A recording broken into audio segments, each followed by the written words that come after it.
sorry, I was really gonna scream. I don't know why. I'm just very energetic right now. Probably because I haven't made a video in, close to 2 weeks. So yeah, slacking. But today, got some more stories for you guys. Y'all seem to enjoyed it. Y'all seem to have enjoyed it last time. So I got 1, 2, 3, 4, 5 stories this time. 5 more new stories. Also, stay to the end of the video. You guys will see, or you can skip ahead. It's up to you. You can see the new colognes that I got.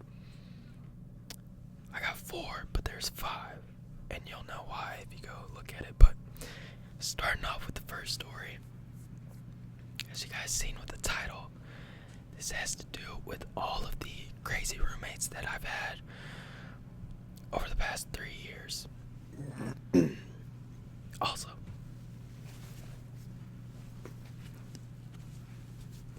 wait. You guys like the hoodie? Okay, my bad. I still had my headphones in. I forgot to take them out. But, y'all like the hoodie? Yeah, it was $20, something like that. Actually, I think I got this for free. Anyway, back to the story. I'm sorry if my nose runs too cold weather. My first year, freshman year,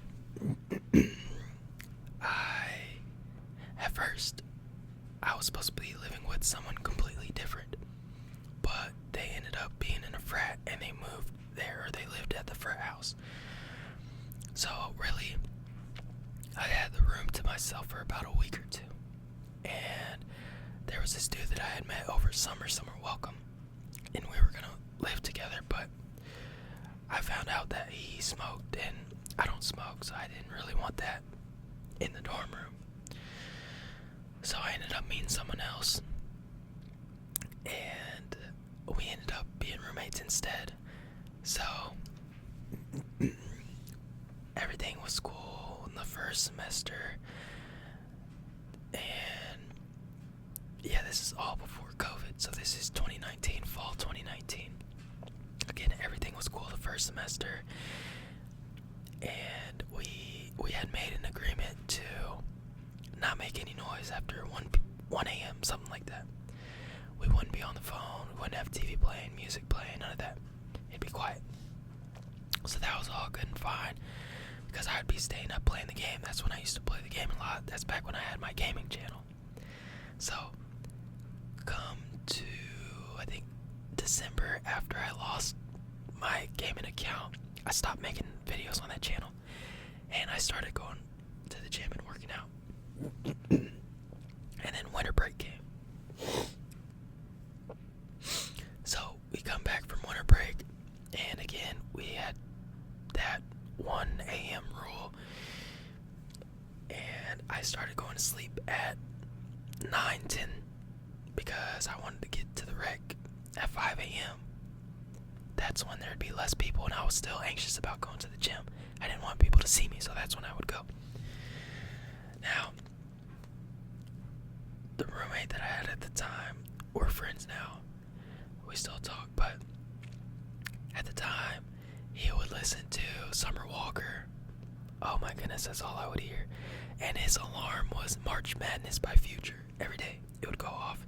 Made me hate the song. So he would listen to Summer Walker. He'd be on FaceTime, not even through his headphones. It'd be on speakerphone half the time, just talking. And if not, he was listening to stuff on his iPad. I don't know about you guys, but I cannot sleep if someone is making noise. I want it to be pitch black. I want it to be silent, as if I was in space or a black hole. So, continuing from that, again, like I said, I would start to go to sleep earlier, so him being up and still making noise, that would bother me. And so I would say something to him here and there, say, hey, could you please be quiet, I'm trying to go to sleep, yada yada yada. And it didn't really work out because he still said that we had the agreement for the 1 a.m. quiet time rule. So that was starting to irritate me. And then there was one day, I don't remember how it even got to this point, but I think all of it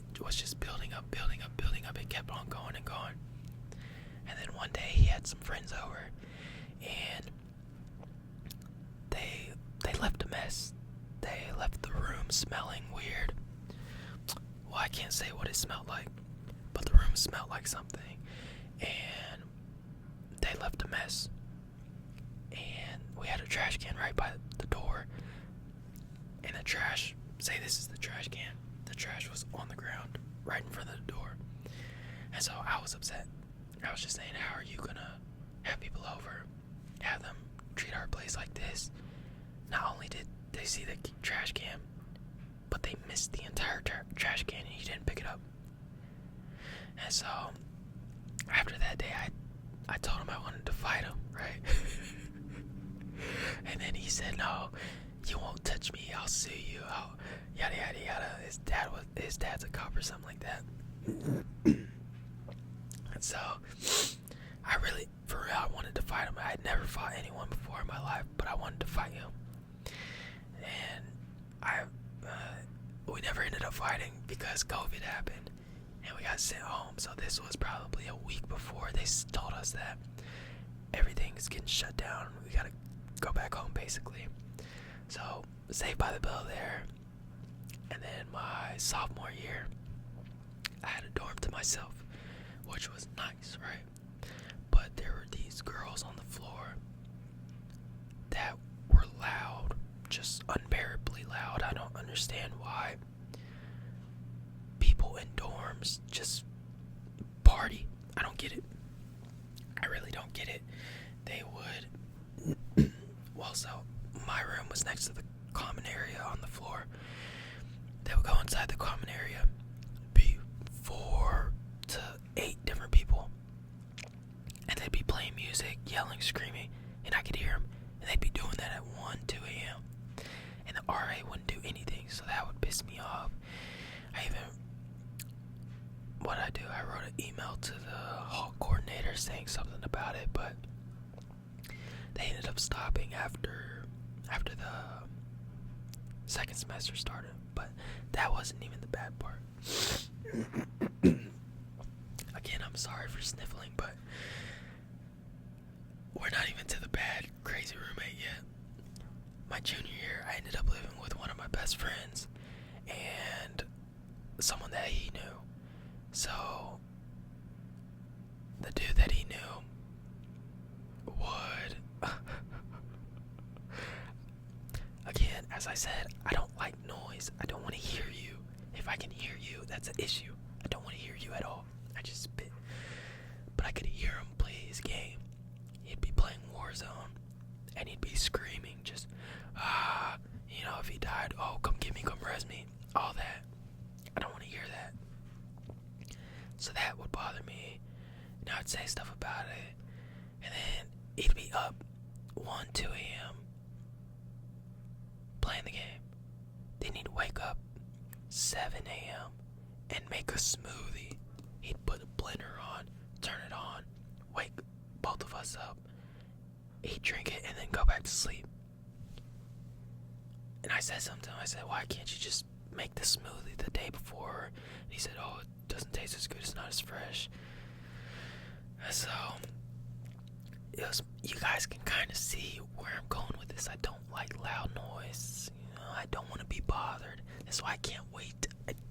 I can't wait to get my own place. I can't wait. I'm tired of random people being at my house.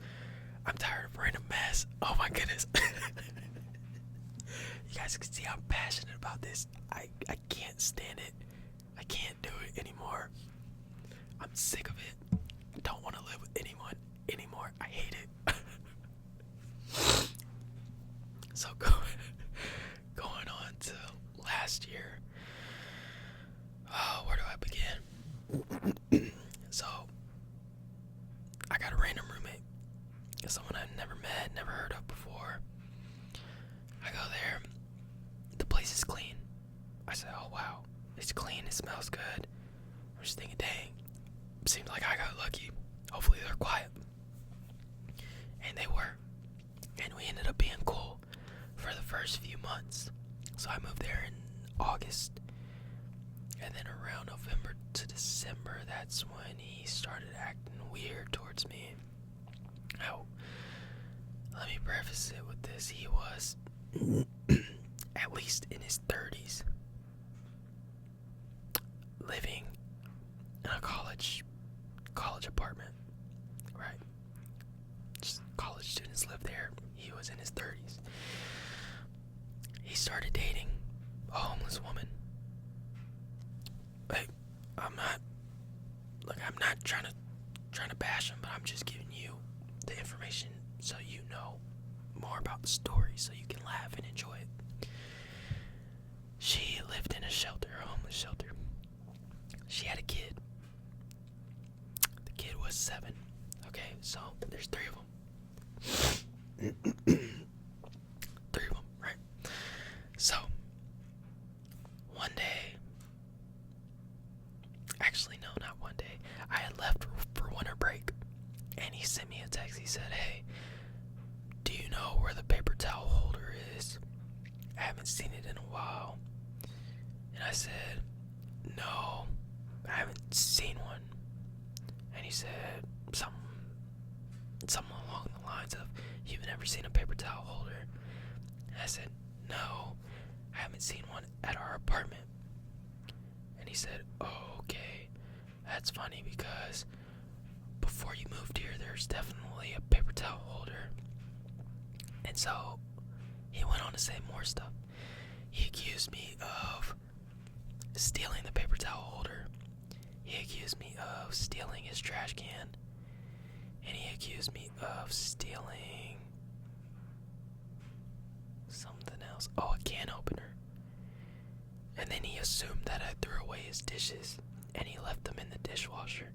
So he said all of this over text when I had left for a month. And he had seen me almost every day up until I left. Right? Weirdo. So I get back, and then he apologized to me. He said, "Hey, I get that it may have gotten mixed up in your stuff whenever your parents came here for Thanksgiving, so I apologize for how I handled myself during that situation." I'm just thinking to myself, whatever, right? You just don't want to admit that you were wrong. You still want to blame it that somehow we took it. Anyway, right? Now, during this tenure of about 7 months, him, the homeless lady, and the kid were over there practically every day. Right? Tell me why he started up the, "Oh, you stole something again," right? And at the time, I was dating someone, and she would be over maybe once, twice, at maximum 3 days out of the week. And he went to the front office and said that she was living with me. So they came and they pulled me out of my room and said, "Do you have someone else living here?" I said, "Wow, this is crazy. No, I don't." And then they basically told me that he told on me for that, as well as he told on me for stealing his stuff, and that he has video proof of me stealing it. And I just said, "Man, this is crazy. Y'all put me in here with a 30-something-year-old man. That's psycho." And I said, "Yeah, I guess he forgot to mention the fact that he is harboring a homeless lady and her kid."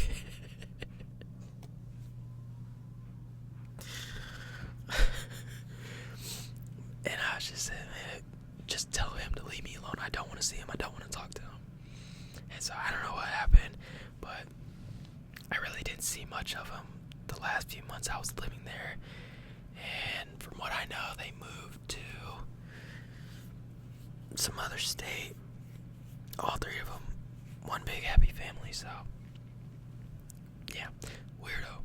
Look, so if any of you guys are going into college, I get you can't really choose a roommate unless you know who you're living with, but even still, even if you live with someone you know, which I'm doing right now, that's all I'm gonna say. I'm gonna just say good luck. Okay, moving down the list. I'll talk about the time I got my wisdom teeth taken out. Now, I don't remember exactly all the stories I've said in the previous Storytime video, so if I've said some of these before, I apologize. You're just gonna have to hear them again. But I had to get my wisdom teeth out, and I was pretty nervous. Of course, when anyone be nervous, all you hear about is, oh, yeah, first they put the shot in your gum and you can hear it and all that nasty stuff. Alright, I don't want to hear that. So I go there. I'm nervous again, like I said. And they're telling me what they're gonna do. And they say, do you want the laughing gas or do you just want the shots? And basically I was kind of forced with the shots because laughing gas was too much money. So they gave me the shots. They did 1, 2, 3, but they didn't do the bottom left wisdom tooth. And they basically said that I'm getting ahead of myself. So they got the first 3 out, right? And I was wondering why they didn't do the left. And this whole time I had feeling in my entire mouth. I could feel everything. And basically after they got the first 3 out, they said, after looking at the x-ray or whatever they looked at, that there was a nerve sitting right under the wisdom tooth, something like that. And they were hesitant about pulling it, and they wanted to ask me if I would let them do it or if I wanted to go to someone that was more specialized. And so I basically said, y'all could just do it. And they said, okay, if we end up hitting that nerve, then you might not ever be able to feel your bottom lip again. So, again, I was already nervous. Now my heart is beating fast, right? Freaking me out. I don't know. They shouldn't have just said anything. So they numbed that part. Again, as I said, I had feeling in my entire mouth. They start drilling in and cutting it up, and I lose all the feeling in my mouth.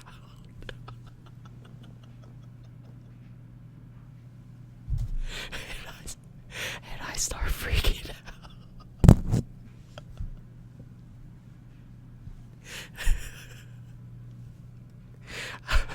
I'm basically crying to them saying, why did y'all do this to me?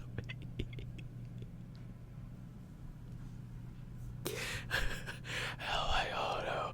Like, and I can't talk because I can't feel my lips, so I'm just, oh no, why y'all do this to me? I can't feel anything, right? I'm freaking out. And they're trying to calm me down, and I'm telling you, I'm on the verge of tears at the point. And they're like, no, it's okay. We're getting it done, but we gotta finish it. It's just from the numbing stuff. And I was like, but I could feel my mouth before. And they're like, oh, no, it's totally fine. We haven't hit the nerve or anything. It's not even there right now, so you're fine. So I made it through the rest of the procedure, and I started feeling stuff back again. My mouth probably paused 5 hours later. They actually ended up calling my mom too to ask how everything was going. But yeah, man, I was freaking out about it. I said, man, I'm gonna have a limp lip and be drooling 24/7. But that was my experience with my wisdom teeth. And then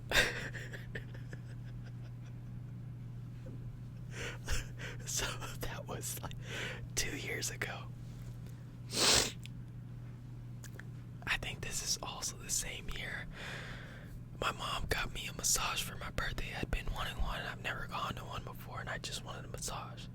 So she got me a little voucher, and I went. Mind you, no one told me to do anything before the massage. None of them until it said, oh, do this, do that. Alright, so I go there, and they say, make yourself comfortable. Now, I've seen people fully undressed for massage. Not seen, but I've heard of people doing that. I'm not gonna lie to you, I didn't want my cheeks all out, right? And I showed up in jeans, right? So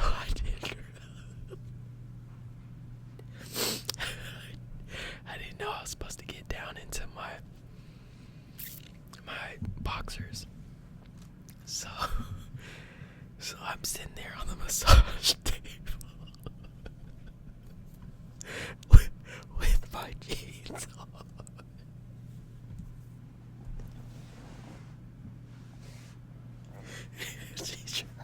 She's trying to massage me through my jeans.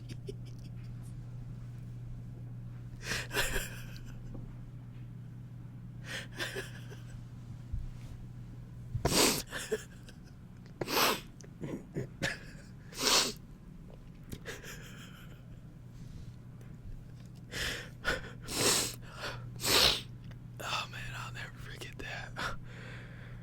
Yeah, and then I go home and I tell them, and then they start laughing at me because they say, "Why didn't you take your jeans off?" And I say, "Well, y'all didn't tell me nothing." Oh man.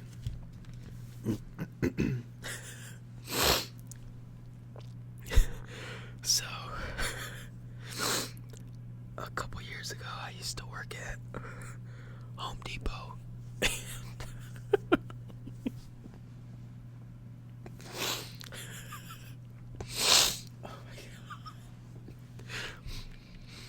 And there was, I was a lot loader, so basically, I would load items into people's cars, trucks, whatever. Now, a lot of times, these people would come in little sedans and be trying to get a grill in their car. No sense, right? So there's one day, this lady comes with a little hatchback, and she is getting one of those big tool storages for her husband. You know what I'm talking about, the big rectangular ones with all the different drawers. She's getting one of those, right? So it's me and some other dude, and we're taking it out, loading it up to her car, and her whole entire, I guess when she opens the hatchback, she puts her seat down. Now everything is just carpet back there, right? So we lift it up, we get it in, and it's kind of stuck, right? It's kind of stuck, snagging onto something. So I give it all I got, and I just give it one good push. I kid you not, it rips up this lady's entire carpet. And I just say, "Oh, I'm so sorry." I didn't know what it was stuck on, and she just said, "Oh, it's fine, don't worry about it." And that was pretty much it. I know it was kind of a short story. Now that I say it out loud, it kind of sounds dumb, but to me it was pretty funny. God, alright, dang. Laugh a little. And then the last story, I really don't know if I can say it for real, so I'll try to keep it as PG as possible. But I used to have this blue robe. It was mine. And you know, when you're a guy turning into puberty or going through puberty, you have that, let's just say that one sock, right? So for me, that sock with that blue robe, you know, it was pretty soft.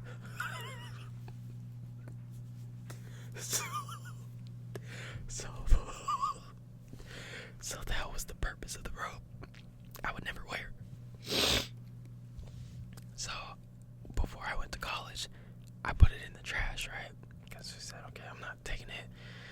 I don't want anyone else to use it or to touch it, so I'm gonna throw it away.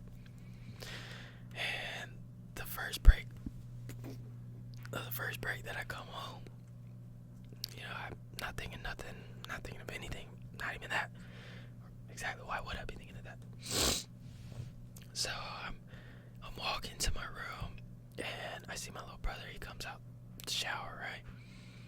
And he has something blue on. I'm thinking, what is that? Is that a towel? I think it's a towel. So I don't really pay it any mind. And then I realize it's the blue robe. Yeah, someone dug in the trash and gave him the robe.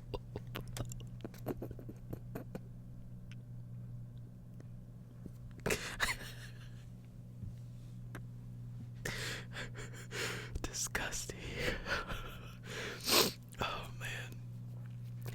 knows about that. Well, if they watch this, then they'll know. But hey, what can you do? But that's all for the story times. Now I'm gonna show you guys the fragrances that I got. So, as I said, I have 4, but it's really 5. We'll start off with this one.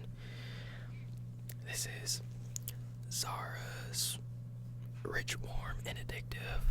This is the reformulated one. Smells pretty nice.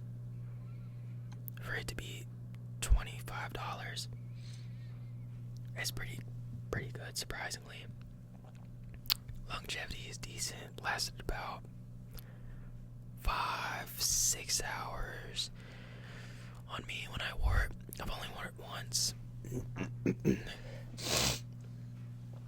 But again, 5-6 hours, and I'm trying to remember what the projection was like, but I think it projected for about an hour, and that was it. And then it was real close to the skin afterwards, but it's definitely not as heavy on the tobacco as tobacco vanille may be.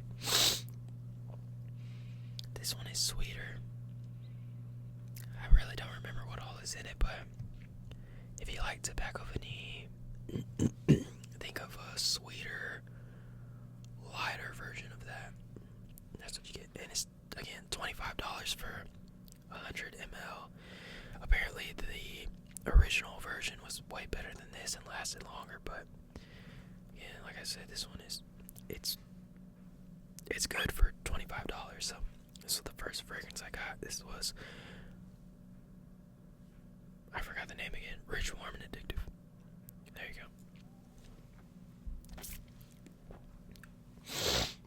go. So the next fragrance I got, if you guys know Tom Ford, you know there's the bitter peach and the lost cherry. So I wasn't really a fan of bitter peach. It smelled funky to me. But I like the smell of peaches. And I ended up getting my first clone fragrance. So this is by Maison Alhambra, and this is Bright Peach. And within this, you basically just get peach. It's sweet. Think of those candied peach rings with the sugar all over them. Think of that, but not as sweet. Still sweeter than bitter peach. I think it has some booze in here. I could be wrong though, but for $25, it's cool. It does smell a little synthetic. Honestly, I probably won't wear it that much. It's not my favorite. And this will probably be the only clone, CLONE, fragrance that I buy. Just because I like to have the actual scent if I want it. I want to smell what the perfumer was really trying to encapsulate whenever they wanted to make the perfume. So, and I only got this because I didn't really like bitter peach and I wanted another alternative for it. I think the only other Tom Ford that I'll probably get as of right now is Lost Cherry. And the only reason I haven't got it is because I want the 100 milliliter, and that's on discounters like $4.50. So yeah, I don't know. And again, I'm taking a break from buying any fragrances until I start getting that bread from that new job. I got a new job, by the way, so yeah, good news. Now this one, if you guys know who Phantom is, you've seen he talked about this one when he did his GQ video. Now I actually had a sample of this 2 years ago. That's crazy, 2 years ago, and I loved it. I just never got around to buying a bottle.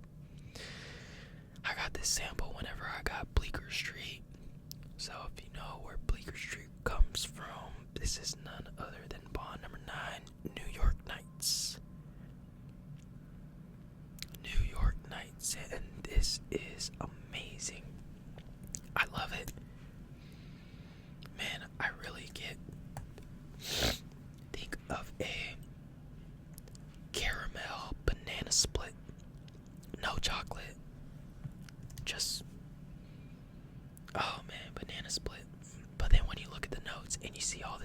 some floral notes in there, then you can really see that, okay, it's floral and it's not banana, but just smelling it, it smells like a caramel banana split. It smells amazing. I get some people may not like the scent of bananas, but I'd still recommend that you try this. It's probably one of the best Bond number 9s there are. Top 5 for sure. I know they got some rough ones. Like for me personally, Signature Scent and Wolf of Wall Street, that smells like a wet dog. But man, this smells amazing.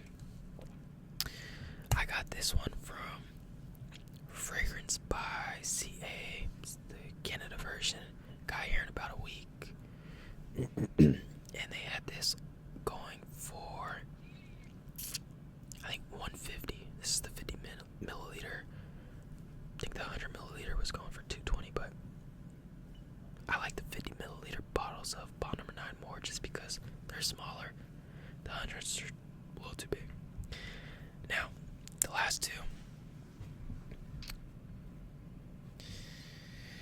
You guys may be able to guess what this one is, but I finally got Grand Soir. And I won't lie to you, at first I was very disappointed because I got this from the website, MFK's website, and it came with 5 samples. I got Barra Rouge, Oud Satin Mood, Gentle Fluidity Silver, Aqua, something, and something else that you don't need to remember because it wasn't good. Anyway, when I smelled it the first day, I did not like it at all. I actually wore Oud Satin Mood over this, and I love that. I love Oud Satin Mood. I think that'll be my next full bottle fragrance, whenever that is. Man, I love it for some reason. That just reminds me of Bed Bath & Body Works or Bed Bath & Beyond, one of those stores. I just have a memory of being in there with my dad for whatever reason, and it just reminds me of that. But again, like I said, the first day I didn't like it. The second day I wore it, and again I still didn't really like it until I caught a whiff of it in the air. That's where the money is. So it's definitely grown on me. The opening is pretty medicinal. I've seen some reviews on that, so give it about 5-10 minutes to let it dry down, and you're golden. And then the last fragrance is none other than Grand Soir. Yeah, they got me. I did not mean to buy it twice. I ordered it, again, like I said, off the website. And when I first placed the order, it said, technical error, retry. And I said, okay, check your email, see if it actually went through. And I said, nah, I'm not gonna check. So I went through, purchased it again, and then I got 2 confirmation emails saying that they've been ordered. So yeah, $500. Yeah. Let's not talk about that. And then I tried to return them. I actually called them. I emailed them the day of. I called them the very next morning, and they said they already shipped it out to the warehouse to get sent out to me. I said, how did y'all do that fast? And then they said, oh, we'll try to redirect it. And by then, I already knew it wasn't going to happen. And I don't know if you guys are like me, but I hate making returns. It's just such a hassle, and I hate doing it. But yeah, 2 Grand Soirs, so I better like it. Hopefully you all enjoyed the video. This has been another story time, and probably the last fragrance haul for a while. But until next time, I'll see you all later.